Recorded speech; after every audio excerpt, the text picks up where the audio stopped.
The Green Bay Packers have their work cut out for them as they're facing a defense who goes by the name Legion of Boom. And this Seattle secondary plans to put full pressure on a less than 100% Aaron Rodgers and his receivers. Sunday seems to be the perfect opportunity for this quarterback matchup. Aaron Rodgers, who's really a favorite in all the talk around the league MVP, and Russell Wilson, who's kind of been left out of that conversation. They're on the brink of breaking fire code. There's hundreds of people outside in line just waiting to get in. They announced, hey, we're not letting anyone in. It's one in, one out. No one's leaving. They're standing in the rain with just the hope that they can get in. Now, there have been a lot of changes between this Packers and Seahawks team since that Week 1 loss.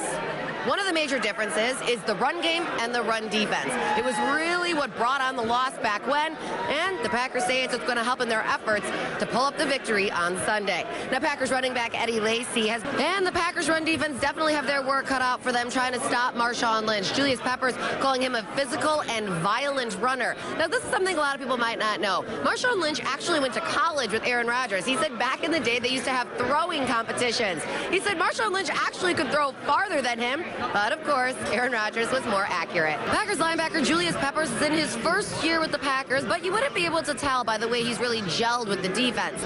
Peppers did say the first time he walked into the green and gold locker room, he was nervous. Did you ever imagine he'd be this productive? You know, Brandon, when he was leaving the Chicago Bears, he did seem like he was a little bit tired. He's 34. He's been in the NFL for 14 years. Everyone doubted him a little bit. He almost seemed washed up. But it seemed like coming to the Packers, it gave him new life. He seems like he's a brand new player in the NFL. And, he's really been able to be effective and aggressive. And he's a force to be reckoned with. All right, thanks a lot, Lauren. You're dealing with your own 12th man out there, it sounds like. Back here in central Wisconsin. It is the night before the NFC Championship here in Seattle. The Green Bay Packers have landed last night. The media is still trickling in, and that includes ESPN's Packers beat reporter, Rob Demovsky. He's allowed us to let us pick his brain a little bit about this Packers-Seahawks matchup. Now, Rob, I know everything that we've all heard about, the 12th man. Is that actually going to be a factor for the Packers? They said that they're not even relying on verbal communication, just hand signals. One thing the Packers have been preaching all week is fundamental football, but it seems to me like when they feel like their backs are up against a wall or when they feel like they're the underdogs, they play fancy football. They go for the onside kicks, two-point conversions, trick plays. Do you think that Mike McCarthy has anything up his sleeve? Well, think about the New Orleans. About Aaron Rodgers. He's going to play, he says, no matter what. But how effective are the Packers without him? It almost seems to me like having a gun without any ammunition. It doesn't matter. The calf injury we saw. Yeah, Brandon, they're just starting to turn the lights off here at CenturyLink Field. Now, I spoke with multiple players after the game, and they're all in agreement.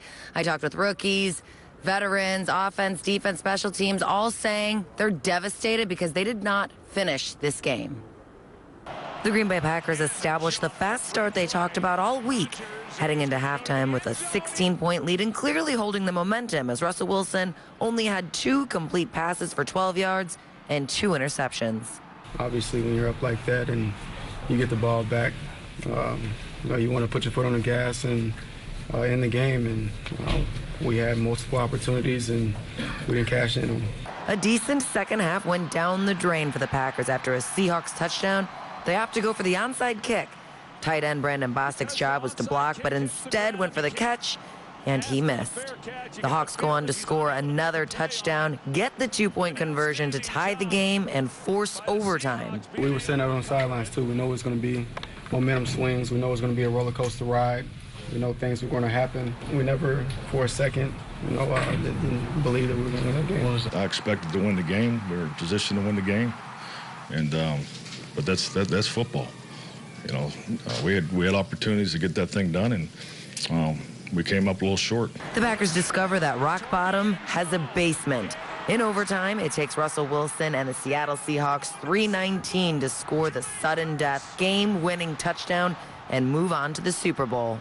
I'm at a loss for words, to be so close, to be right here and see everything that you've worked your butt off for, to get to this point and, might be able to capitalize on your opportunity. Your opportunities come few and far between, and we didn't get done what we needed to get done.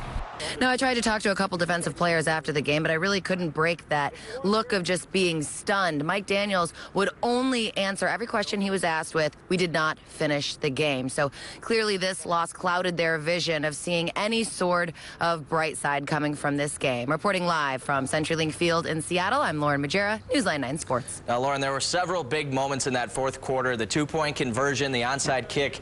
In your mind, what was the moment where this game shifted and the Seahawks took control?